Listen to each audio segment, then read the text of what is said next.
HC Verma sir की book से दो बैक टू बैक सवाल करते हैं न्यूक्लियर फिजिक्स या फिर न्यूक्लियाई चैप्टर से। देखिए इसमें बोला गया कि आप जानते हैं न्यूक्लियस के अंदर प्रोटॉन और न्यूट्रॉन दोनों होते हैं, राइट। तो जब दो प्रोटॉन इंटरैक्ट करेंगे तो प्रोटॉन प्रोटॉन बोला जाएगा, प्रोटॉन न्यूट्रॉन तो पीएन और न्यूट्रॉन न्यूट्रॉन तो एनएन, है ना, दो न्यूट्रॉन। पूछा गया इनके बीच में जो न्यूक्लियर फोर्सेस लग रहे हैं उनको आप कंपेयर करिए कि प्रोटॉन प्रोटॉन के बीच में कितना लगा, प्रोटॉन न्यूट्रॉन के बीच कितना लगा, न्यूट्रॉन न्यूट्रॉन के बीच कितना न्यूक्लियर फोर्स लगा। यह है क्वेश्चन नंबर 6 ऑब्जेक्टिव का।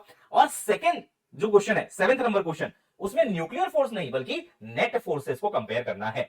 तो आइए इसको ट्राई करते हैं, बढ़िया क्वेश्चन है, मजेदार कंसेप्ट आपका क्लियर होगा। बेटा अगर आप सिर्फ और सिर्फ न्यूक्लियर फोर्सेस की बात करें तो न्यूक्लियर फोर्स जो है वो किसी चार्ज पे या मास पे ऐसी किसी चीज पे डिपेंड नहीं करता है। 1 फेम्टोमीटर की दूरी दी गई है, यानी कि फर्मी 10⁻⁻15 मीटर। यहाँ पे न्यूक्लियर फोर्सेस जो है बेटा, जो शॉर्ट रेंज फोर्स कहे जाते हैं, वो अट्रैक्टिव इन नेचर होंगे और वो सभी पार्टिकल्स पे बराबर ही लगेंगे। यानी कि दो प्रोटॉन है तो भी उतना ही न्यूक्लियर फोर्स लगेगा, दो न्यूट्रॉन है तो भी न्यूक्लियर फोर्स उतना ही लगेगा, और अगर एक न्यूट्रॉन और एक प्रोटॉन है तो भी उतना ही लगेगा। तो जो पहला क्वेश्चन है यहाँ पे क्वेश्चन नंबर 6, उसका आंसर है बेटा बी, यानी कि तीनों पे बराबर ही मात्रा में जो न्यूक्लियर फोर्स है वो लग रहा होगा। लेकिन अगला क्वेश्चन है नेट फोर्स। अब नेट फोर्स इन्हीं तीनों में बताना है। तो नेट में क्या आ जाएगा ऐसा, ग्रेविटी को तो वो नेग्लेक्ट करने के लिए कह रहे हैं, ग्रेविटेशन फोर्स को तो आपको नेग्लेक्ट करना है।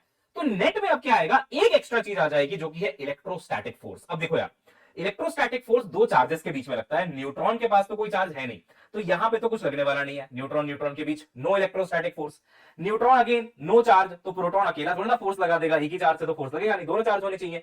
यहां भी कोई इलेक्ट्रोस्टैटिक फोर्स नहीं है, तो अभी भी जो एन एन और एनपी है ये तो चलो बराबर होंगे। लेकिन देखो प्रोटॉन प्रोटॉन के केस में क्या होगा, न्यूक्लियर फोर्स तो इनको अट्रैक्ट कर रहा है अपनी तरफ, लेकिन जो इलेक्ट्रोस्टैटिक फोर्स है, अब क्योंकि दोनों पॉजिटिव है ना, प्रोटॉन में पॉजिटिव चार्ज होता है, इनके बीच में बेटा जी रिपल्शन हो जाएगा, इलेक्ट्रोस्टैटिक रिपल्शन, ऐसे है ना ये वाला।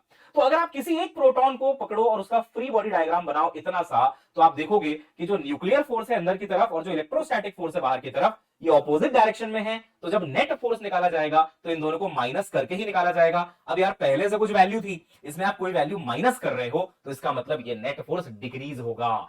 तो यानी कि प्रोटॉन प्रोटॉन के केस में फोर्स, अब नेट फोर्स की बात करें तो कम होगा, बाकी इनका जैसा था वैसा ही रहेगा और एक दूसरे के बराबर रहेगा। तो इसका ऑप्शन आने वाला बेटा जी डी। बहुत ही कंसेप्चुअल सवाल था, अच्छा सवाल था, और इसको आपको अच्छे से कंसेप्ट को रिवाइज करना चाहिए। तो देखिए प्रोटॉन प्रोटॉन में नेट फोर्स डिक्रीज हो गया क्योंकि इलेक्ट्रोस्टैटिक रिपल्शन भी आ गया और इनमें बराबर रहा। बेटा हमारा क्रैश कोर्स आ चुका है नीट सारथी, है ना। 1 दिसंबर को आपका जो है पहला ओरिएंटेशन क्लास है, ज्वाइन कर लो और हमारे साथ ऐसी अमेजिंग तैयारी शुरू कर दो।